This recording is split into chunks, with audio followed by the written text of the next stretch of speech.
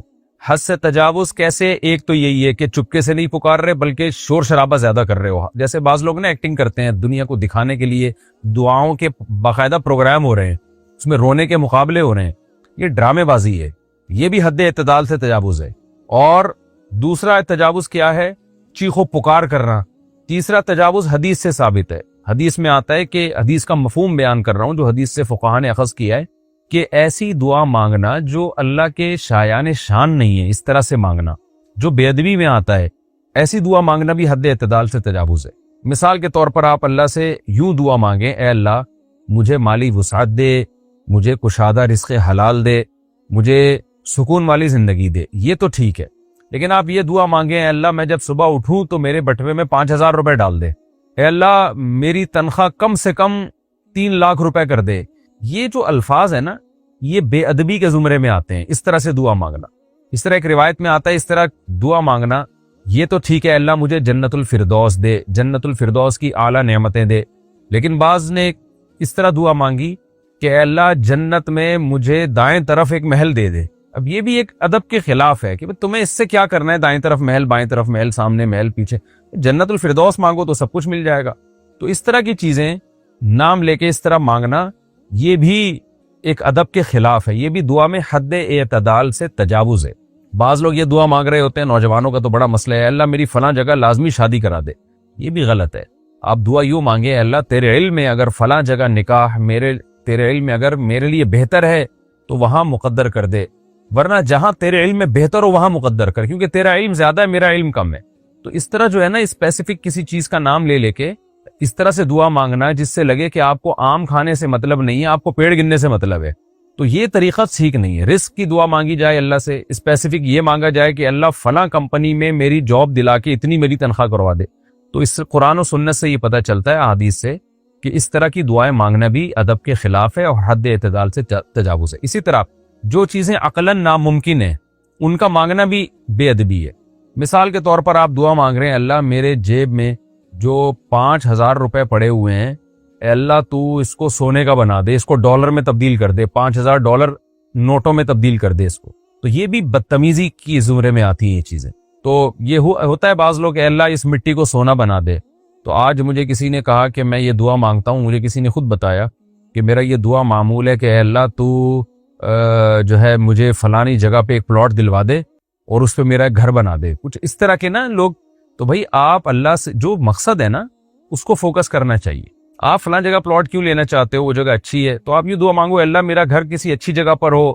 جیسے حدیث میں آتے اللہم اغفر لی ذنبی ووسع لی فی داری, میرے گھر میں وسعت پیدا کر دے, تو برکت والا گھر چاہیے مجھے. تو اس طرح کی دعا مانگنی چاہیے.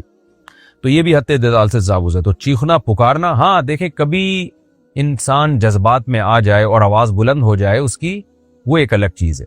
لیکن ہمارے ہاں بعض جگہوں پر مسجدوں پہ ہم نے دیکھا ہے لاؤڈ سپیکر آن کر کے باقاعدہ پروگرام ہو رہے ہوتے ہیں دعاؤں کے, وہ مقابلے شروع ہو گئے ہیں اس میں. تو اس لیے اس کو بھی دعا کو بھی ایک قسم کا یوں سمجھیں کہ انٹرٹینمنٹ کا ذریعہ بنا لیا گیا ہے. مقابلے بازی شروع ہو گئی ہے اس میں, اور ٹیلی ویژن میں بھی بیٹھ کے دعاؤں کے باقاعدہ رونے دھونے کے پروگرام ہو رہے ہوتے ہیں. تو ان چیزوں سے اللہ نے منع کیا, عبادت کو عبادت رہنے دیا جائے. فرمایا ادعوا ربکم تضرعا وخفیا, عاجزی کے ساتھ چپکے سے اپنے رب کو پکارو. انہ لا يحب المعتدین, اللہ حد سے تجاوز کرنے والوں کو پسند نہیں کرتا. ایک اور جگہ پہ قرآن میں آتا ہے وما انا من المتکلفین, میں تکلف کرنے والوں میں نہیں ہوں. تو دعا میں تکلف جو ہے نا, بناوٹ, یہ بھی اللہ کو پسند نہیں. ہاں ایک بناوٹ وہ ہے جو اللہ کو دکھانے کے لیے, جیسے حدیث میں آتا ہے دعا میں رونا نہیں آتا تو رونے جیسی صورت بنا لو. تو اللہ سے کہہ دیا جائے اللہ میں یہ کر سکتا ہوں, میرے بس میں ہے, کیونکہ جو انسان کے اختیار میں نہیں ہے رونا. تو رونے جیسی صورت اللہ کے سامنے بیان کرنا تاکہ عاجزی جھلکے, یہ چیز تکلف میں نہیں آتی. فرمایا وَلَا تُفْسِدُوا فِي الْأَرْضِ بَعْدَ إِصْلَاحِهَا, اور زمین میں جب ایک دفعہ اصلاح ہو جائے تو پھر فساد نہ پھیلاؤ. کیا مطلب؟ قرآن نازل ہو رہا ہے, زمین سے شرک کا خاتمہ ہو رہا ہے, لوگ عبادت پر آ رہے ہیں, جھوٹ سے, زنا سے, یتیم کا مال کھانے سے بچ رہے ہیں. تو جب قرآن کے ذریعے, اسلام کے ذریعے زمین سے فساد ختم ہو تو پھر جو فساد پھیلانے کی کوشش کرے گا وہ زیادہ بڑا مجرم ہوگا. تو ایک عام اصول بیان کیا کہ اصلاح کسی معاشرے کی ہو جائے پھر نیگیٹیوٹی پھیلانا, پھر فساد پھیلانا, یہ بڑا جرم ہے.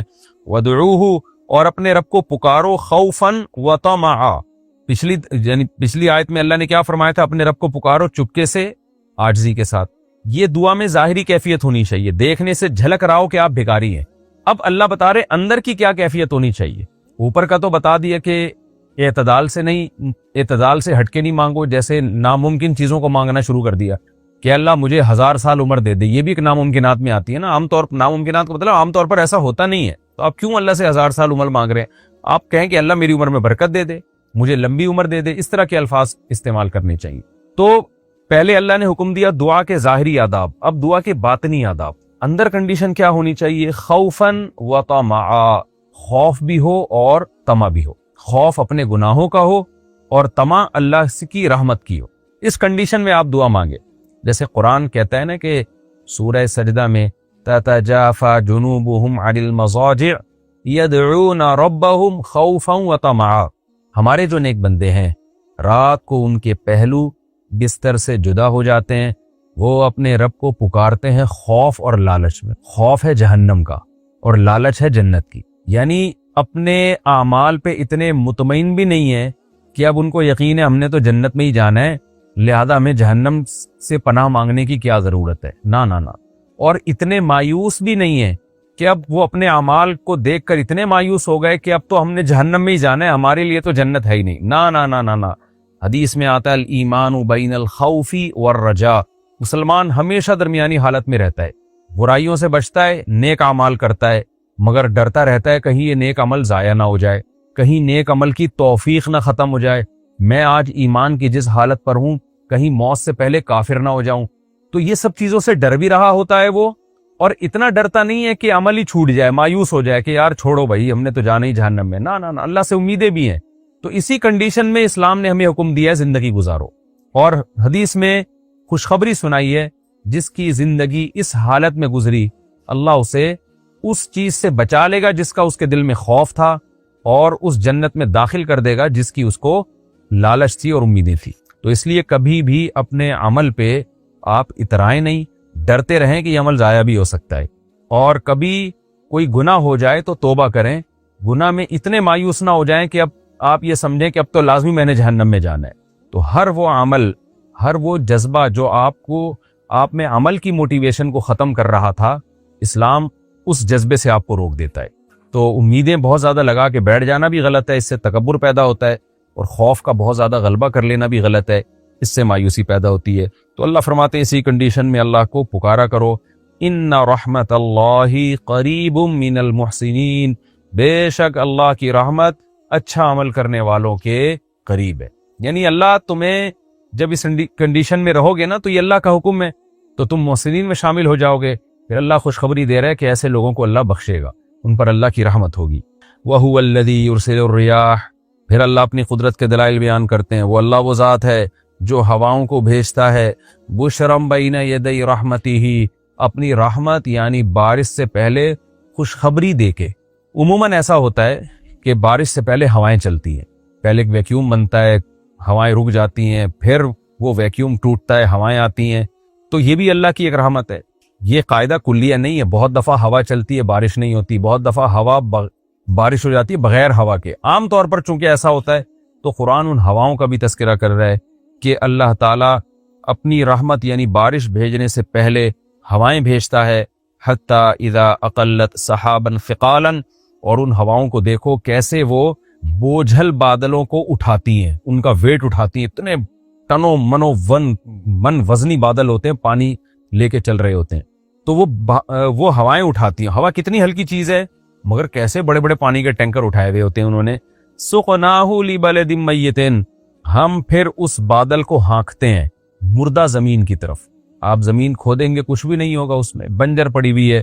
فانزلنا بہ الماء, پھر ہم اس بادل سے پانی برساتے ہیں. فاخرجنا بہ من کل الثمرات, ہر طرح کے ثمرات پھر پیدا کر دیتے ہیں ہم. کیسے کیسے پھول خوبصورت پیدا ہوتے ہیں, آپ جنگلوں میں دیکھیں کیسی بیلیں پیدا ہوتی ہیں, کیسے پھل پیدا ہوتے ہیں, ہر طرح کے نباتات پیدا ہوتے ہیں.